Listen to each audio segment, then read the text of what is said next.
Fikriilee Ramadaana kana keessa sirriitti jechuu qabnu.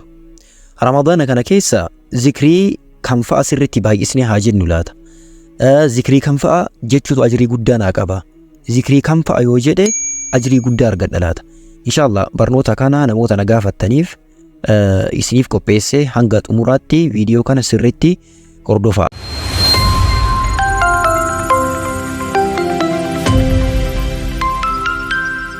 بسم الله الرحمن الرحيم. السلام عليكم ورحمة الله وبركاته.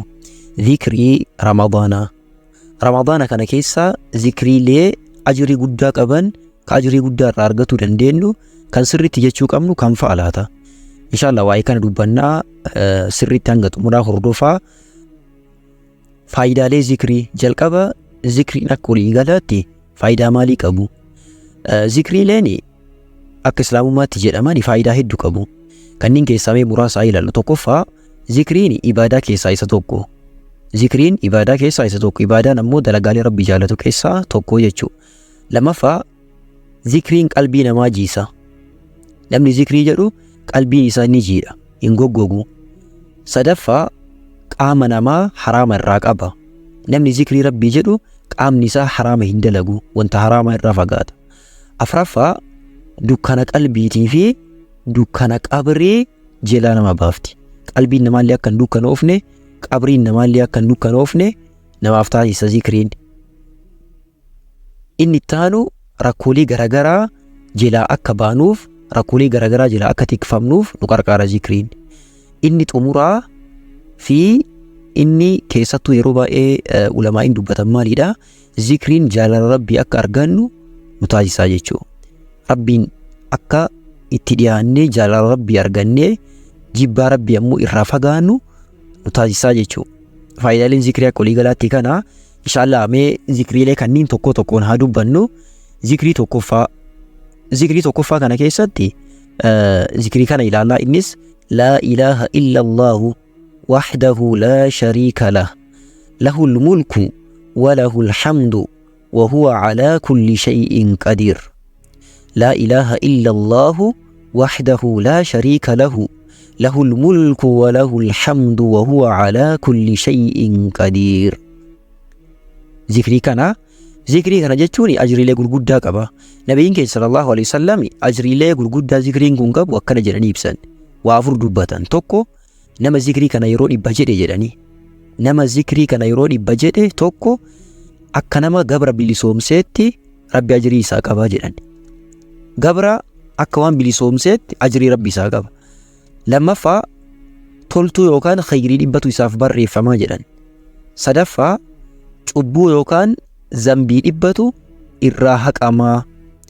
Afraffaa fi inni xumuraa guyyaa tokkoof shayxaana irraa tikfamee oolaa jedhan. Subhaanallah, ajrii guddaadha.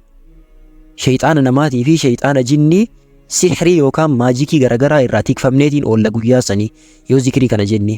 Kanaaf zikriin kun salphaadha. Itti dalagaa, haffazaatiin itti dalagaa.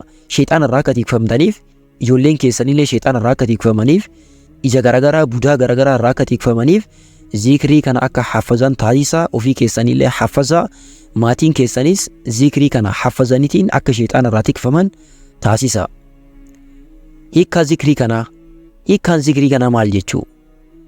لا إله إلا الله وحده لا شريك له حقان قبرمان الله مالي أكا هنجري رقابة هاجتو له الملك وله الحمد أنقو في فارونيس كنيساتي وهو على كل شيء قدير إني وانتهن دائرتي دنداء راجتو. كنيسا كان فكاتا ذكري لما فا ذكري لاجري قرقودا قبان كيسا سبحان الله وبحمده سبحان الله وبحمده كجد ججورا. أبي هريرة رادوف أوديف من نبيين كان صلى الله عليه وسلم كان جراني نما يرون إبا جراني نما يرون إبا ذكري كان جد سبحان الله وبحمده كان نبي رب والي سابقون جراني حطت خطاياه وإن كانت مثل زبد البحر أبو نساء صوبايأتو الرهنغ هو مچ بحرا يوكان غربا قدته بحرا يوكان اوشيني وان jedhamu hagam akka inni guddatu ni beektani. Osoo cubbuun isaa hanga bahari guddatu yookaan hanga oshiniin kun guddatu osoo hagasillee guddattee rabbiin cubbuu isaa kana isarraa harcaasee balleessaa jedhani nama yeroo dhibba zikrii kana jedhe subhaanallahi wa bihamdihi ka jedhu kana yeroo dhibba nama jedhe rabbiin cubbuu isaa irraa xaragaa jedhan nabiyyiin sallallahu alaihi wasallam. Rabbiin uf halaafisu itti dalagaa. Hiikkaan isaa maal jechuu? Subhaanallahi wa bihamdihi jechuun rabbiin keenya faarfamaa ta'uu isaa wajjin wantoota hir'ina ta'an hunduma irraayyuu qulqullaa'ee jechuudha. Zikrii sadaffaa. Zikriin sadaffaan zikriilee ajrii gurguddaa qaban keessaa subhaanallahi wa bihamdihi subhaanallahi al-azim. Subhaanallahi wa bihamdihi subhaanallahi al-azim. Abi Hurayraa irraa odeeffamee ergamaan Rabbii sallallahu alaihi wasallam akkana jedhan kalimataani jecha lama jedhan khafiifataani ala lisaani arraba irratti laaftuu kanamatti hin ulfaanne thaqiilataani fil miizaani miizaana irratti ammoo sirritti guddaa kataate guyyaa qiyaamaa habibataani ila arrahmaani gari rabbi ammoo sirritti jaalatamtuu kataatetu jira jedhan isiin maalidha subhaanallahi wa bihamdihi subhaanallahi al-azim subhaanallahi wa bihamdihi subhaanallahi al-azim.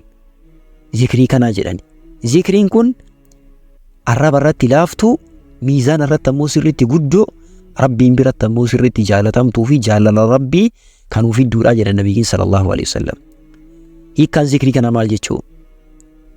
Hiikkaan zikrii kana rabbiin faarfamaa ta'uu isaa wajjin wantoota hir'ina ta'an hunduma irraayyuu qulqullaa'e rabbiin guddaan qulqullaa'e jechuu. Zikrii afraffaa. Zikriilee ajrii gurguddaa qaban keessaa inni arfaffaan laa hawla walaa quwwata illaa billah. Laa hawla walaa quwwata illaa billah. Laafaadha. Nabiyyiin keenya sallallahu alaihi wasallam ajrii zikrii kanaa yoo dubbatan maal jedhanii kanzun min kunuuzil janna jedhani. Magaazina yookaan qabeenya gurguddaa jannata keessatti argamu. Wantoota nama argamsiisan keessaa inni tokko laa hawla walaa quwwata illaa billah jecha jedhu kana jechuudha jedhani. Kanaaf qabeenya gurguddaa akka magaazinaa gurguddatu kana jannata keessa argatu yoo kan barbaadan ta'e zikrii kana sirriitti jedhaa laa hawla walaa quwwata illaa billah ka jedhu kana. Hiikkaan zikrii kana maal jechuu? Laa hawla jechuun waan tokko irraa gama waan birootti garagaluun. Fakkeenya namni tokko dura dhabaa ture qabeenya kan hin qabne ture booddee qabeenya argatuun akkasumas walaa quwwata isarratti illee jabeenyi qabeenya argatan kana irratti illee irra jabaataniiti waa ittiin dalaguun illaa billaahi Allaahidhaan malee rabbiin malee hin jiru. Jabeenyis waan tokko irraa gama waan biraatti kan garagalan kan ittiin jijjiiraman akkasumas waan san irratti illee danda'aniitiin kan dalaguu danda'an eenyuuni Allaahii qofaani. Allaahidhaan malee hin danda'amu jechuu hiikkaan isaa. Zikrii shanaffaa. Zikrii shanaffaan subhaanallah walhamdulillah walaa ilaaha illallah wallaahu akbar isa jedhu jechuudha. Zikriin kun ajrii guddaa qaba. Nabiyyiin keenya sallallahu alaihi wasallam hadiisa yoo dubbatan maal jedhanii jannata keessatti adada inni jedheen jedhan. Zikrii kana yoo inni takkatti jedhe sababa inni jechatti san jechuun jedhuutiif mukni jannata keessa isaaf dhaabamaa jedhan. Yoo inni takka jedhe sababa saniin jannata keessa mukni isaaf dhaabata. Ammallee yoo inni takka lama jedhe muka lamatu jannata keessa isaa dhaabata. Yoo inni miliyoona jedhe muka miliyoona jannata keessaa qaba. Dachii sunillee ta isaati. Mukni sunis dachiin mukni sun irra dhaabattillee ta isaati. Subhaanallah ajrii guddaadha. Sirriitti itti fayyadamnu. Rabbanaaf isinillee alaafisu. Subhaanallah walhamdulillah walaa ilaaha illallahu wallaahu akbar. Hiikkaan zikrii kanaa maal jechuu? Subhaanallah jechuun rabbiin qulqullaa'e jechuu. Walhamdulillah jechuun faaruun kan Allaahiti jechuu. Walaa ilaaha illallah jechuun haqaan gabbaramaan Allah malee hin jiru jechuu. Wallaahu akbar jechuun Allaahiin guddatee jechuudha. Zikrii jahaffaa. Zikriin jahaffaan zikriilee ajrii gurguddaa qaban keessaa ka Ramadaana kana keessa sirriitti jechuu qabnu zikrii sabaahaa fi masaa'aa yookaan zikrii ganamaa fi galgalaa jedhamee ka beekamudha. Isa jechuudha. YouTube'ii kanarratti inshallah dalagee jira viidiyoo waa'ee sanii kophatti viidiyoo ilaaluu dandeessanii namni barbaadan koomentii irra na gaafadha. Akkasumas zikrii yeroo irribaa jechuudha. Viidiyoo waa'ee kanaallee dalagee jira koomentii irratti na gaafadha inshallah isin ergaa liinkii isaa. Akkasumas zikrii salaata booda jedhamu kanallee dalagee waan jiruuf addatti ilaaluu dandeessanii zikriilee kanneen ramadaana kana keessa sirriitti jechuu qabna. Ajrii gurguddaa waan nuuf argamsiisaniif jecha irratti jabaannee ramadaana kana keessa sirriitti jenneetiin ajrii gurguddaa haa argannu isiniin jedha. Zikriitti jabaadhaa. Anaaf isinillee rabbi haa laaffisu. Nama rabbiin zakkaree jaalala isaa argatu rabbiin haa taasisu. Barnoota dabalataa kan karaa bareedaa kanaan YouTube irratti nu argachuudhaaf YouTube irratti Mujaahid Fillah jedhaatiin sarchi godhaa nu argattu. TikTok irratti Mujaahid Fillah 2 ka jedhuun sarchi godhaa nu argattu. Telegram irratti Abduu Islaam Apologist ka jedhuun chaanaalii bareedaa tokko ni argattu. Barnoota diinii haala kanaan hordofaa isiniin jedha. Yeroo gaarii isiniif haa ta'u. Assalaamu alaikum wa rahmatullahi wa barakaatuh.